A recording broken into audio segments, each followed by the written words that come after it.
Bonjour à tous, infiniment heureux de vous retrouver pour partager avec vous le Ritat du jour. Aujourd'hui, nous sommes le mardi, 3e jour de la semaine de la parashat Vaïgash.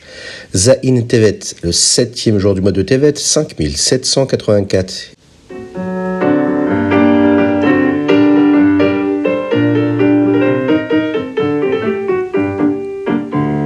Dans le chumash d'aujourd'hui, Yosef prépare ses frères à rentrer chez eux.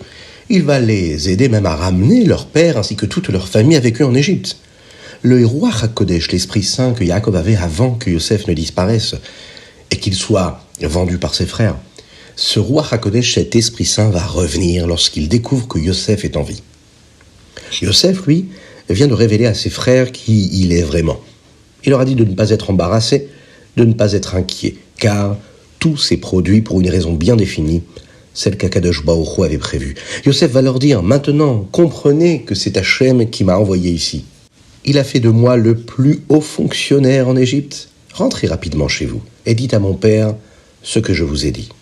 Hachem m'a placé à la tête de toute l'Égypte. Venez en Égypte. Vous pouvez vivre à Goshen avec tous vos enfants et vos petits-enfants, ainsi que tous vos animaux et toutes vos affaires. Vous serez près de moi. Je prendrai soin de vous pendant toute la durée de la famine. Yosef lui continue de parler à ses frères. Vous pouvez voir que je suis votre frère. Vous pouvez l'entendre également, je vous parle en Lashon HaKodesh, en hébreu. Tout comme je ne serai pas fâché contre Binyamin. Il n'était même pas là quand vous m'avez vendu. Je ne suis pas du tout en colère contre vous non plus. Vous voyez aussi que je reçois beaucoup de kavod, beaucoup d'honneur ici. Donc, vous savez que je peux vraiment prendre soin de vous tous. Dites tout cela à mon père. Et pour qu'il sache que c'est vraiment moi, rappelez-lui que nous étudions ensemble la partie de la Torah qui concerne la Egla Arufa lorsque j'ai été vendu. Allez vite et amenez-le ici. Yosef pleura sur l'épaule de Binyamin car il vit à travers le Ruach HaKodesh, cet Esprit Saint qu'il a pu avoir et qu'il avait le mérite d'avoir déjà avant, que le premier et le deuxième Beth Amikdash, qui sont dans la partie de Binyamin, dans la terre d'Israël, seraient détruits.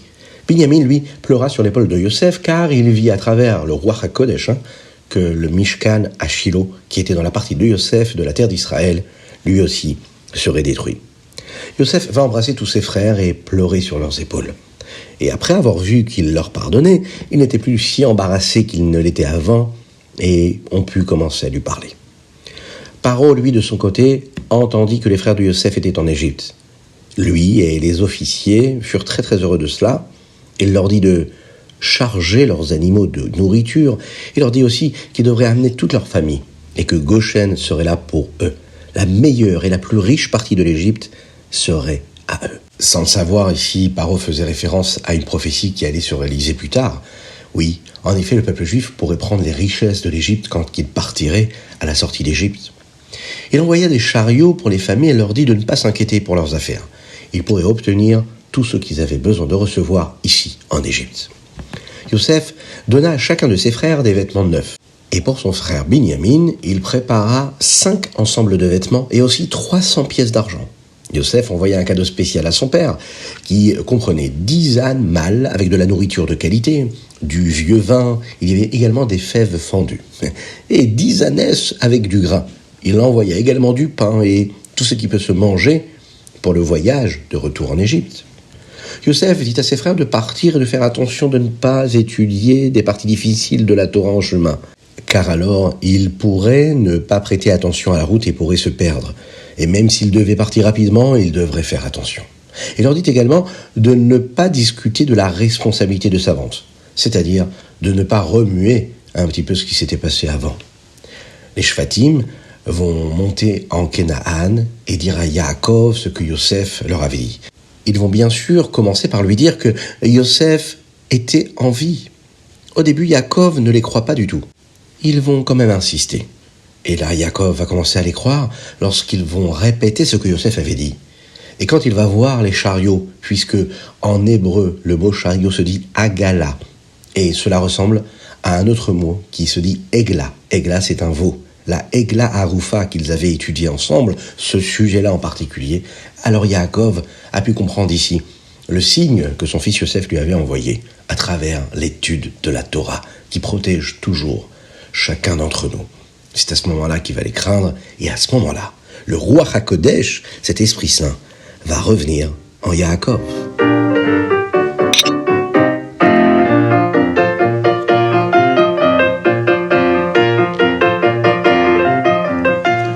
pense à mettre une petite pièce dans la tzedaka parce que c'est ce qui amène la venue de Mashiach.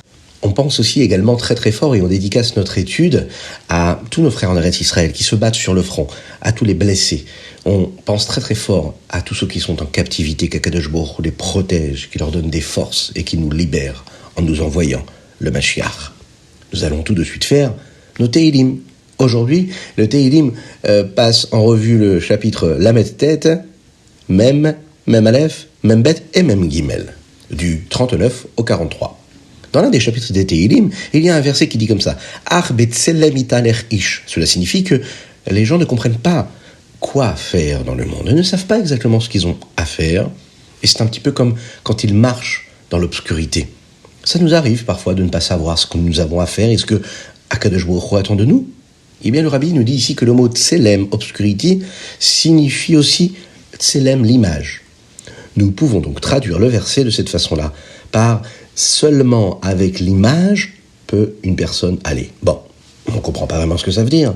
C'est-à-dire que quand une personne veut aller comme il faut et marcher comme il faut, aller dans la bonne direction, eh bien, elle doit aller avec l'image. De quelle image nous parlons ?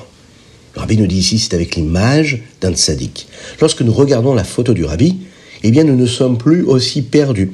Le fait de regarder, même si on pourrait imaginer que cela est exagéré, mais pas du tout. Le rabbi nous dit ici que quand on regarde un tzaddik, lui qui est attaché avec Akadosh Baruch Hu, eh bien, on est en train de prendre des forces. On se sent beaucoup moins perdu. On se sent encouragé à agir de la bonne façon. Quand un juif regarde la photo du rabbi, cela lui rappelle que le rabbi est un leader, le chef de la génération. Le rabbi se soucie de chacun d'entre nous. Et il est important pour le rabbi que nous agissions comme il se doit. Quand on le regarde, cela nous rappelle de faire la bonne chose. Ça nous rappelle à l'ordre. Ça nous donne les forces de faire ce que nous devrions faire. Et tout cela de manière joyeuse.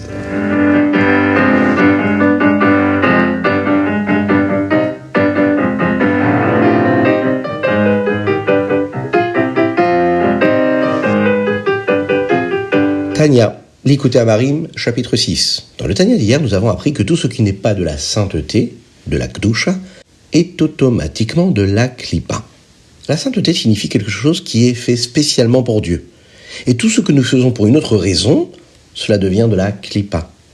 Mais toutes les clipotes ne sont pas les mêmes. Il y a certaines clipotes qui ne peuvent jamais même faire partie de la Kdusha, de la sainteté. Elles ne peuvent jamais être utilisées par la Nefesh HaElokit, l'âme divine. Et il y en a en fait 3. Leurs noms sont tirés du Navi du prophète Yecheskel, et on les appelle Shalosh, Klipot, Atmeot. Les 3 écorces de l'impureté.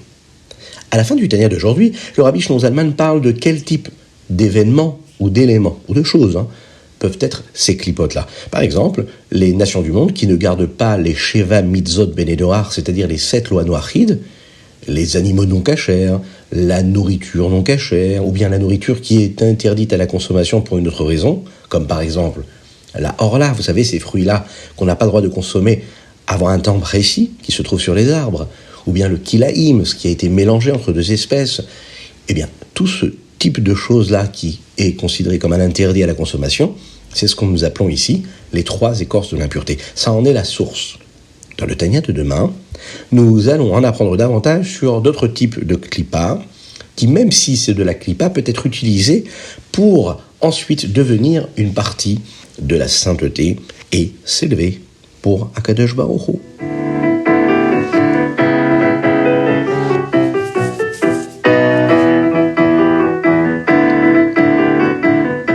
Alors n'oubliez pas de partager le Chitat avec vos amis, c'est important. Nous allons faire dans quelques instants le Hayom Yom. Rappelez-vous que vous êtes la force de la diffusion de cette Torah-là. Chaque soutien financier, humain, encourageant nous donne les forces de faire quoi ? Eh bien de diffuser encore plus de Torah. Et c'est sûr que c'est ce qui amène la venue de Mashiach très rapidement. Hayom Yom Zain Tevet. Nous allons bientôt apprendre dans le Tanya que même après avoir réparé la Klipat Noga, l'écorce de Noga que nous n'avons pas encore utilisée pour la sainteté, il reste une marque sur le corps, le gouffre. C'est-à-dire quand on a fait une avéra.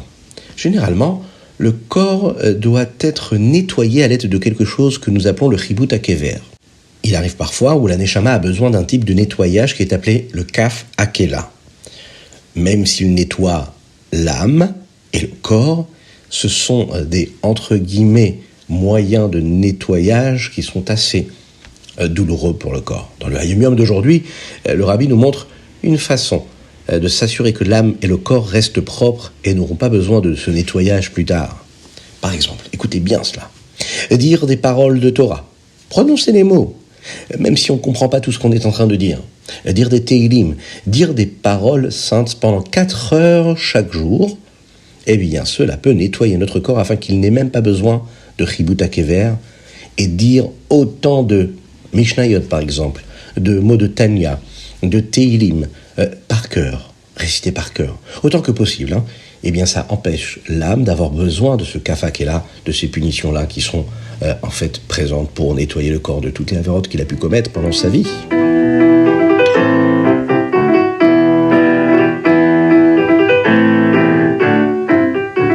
Et maintenant c'est le Rambam. Nous sommes dans les Ilchot Mikvaot, dans le Rambam d'aujourd'hui. Nous en apprenons davantage sur le mikvé. Le chapitre 8, le Père Ekret, lui, nous parle de la solution qui est utilisée d'ailleurs de nos jours pour constituer un mikvé, à savoir utiliser un bassin dans lequel il y aurait de l'eau de pluie, qui, elle, correspond bien à celle que nous avons besoin pour faire un mikvé qui est cachère, et à travers un petit trou, dans ce bassin-là, relier le contact de l'eau avec un autre bassin dans lequel il y aurait de l'eau qu'on changerait en fait tous les jours. Voilà. Et bien cela, c'est ce qui nous permet d'ailleurs de nos jours souvent d'avoir un mikvé qui est propre et qui est en même temps toujours relié à de l'eau qui est convenable pour constituer un mikvé cachère. Le chapitre tête, lui, le 9e chapitre, nous enseigne 6 niveaux de mikvé. Le niveau le plus élevé est une source d'eau.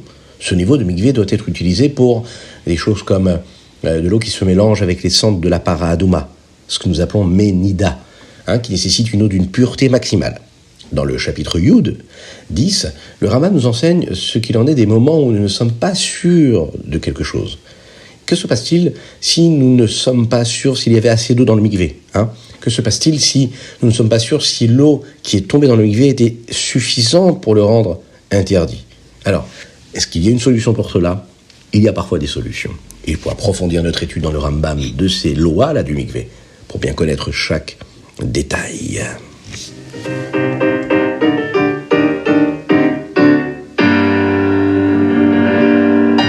Et voilà, c'était le Rida du jour. J'espère que vous avez passé un bon moment. N'hésitez pas à le partager avec vos amis. Nous avons étudié, nous l'avons dit, pour la Refoua Shelema de tous nos frères en Eretz Israël et dans le monde entier. Pour la Refoua Shelema également de Avraham Nissim Ben Sultana, qu'Akadosh Baruch Hu lui envoie une guérison totale et complète. Nous avons étudié également pour la Refoua Shelema de Rachel Bat Miriam, qu'Akadosh Baruch Hu lui envoie une guérison totale et complète. Et voilà, je vous dis à très bientôt. Que Dieu vous bénisse et qu'il vous protège, qu'il inonde votre existence de bonté, de grâce, de miséricorde, de joie véritable, qui nous envoie le Mashiach très bientôt.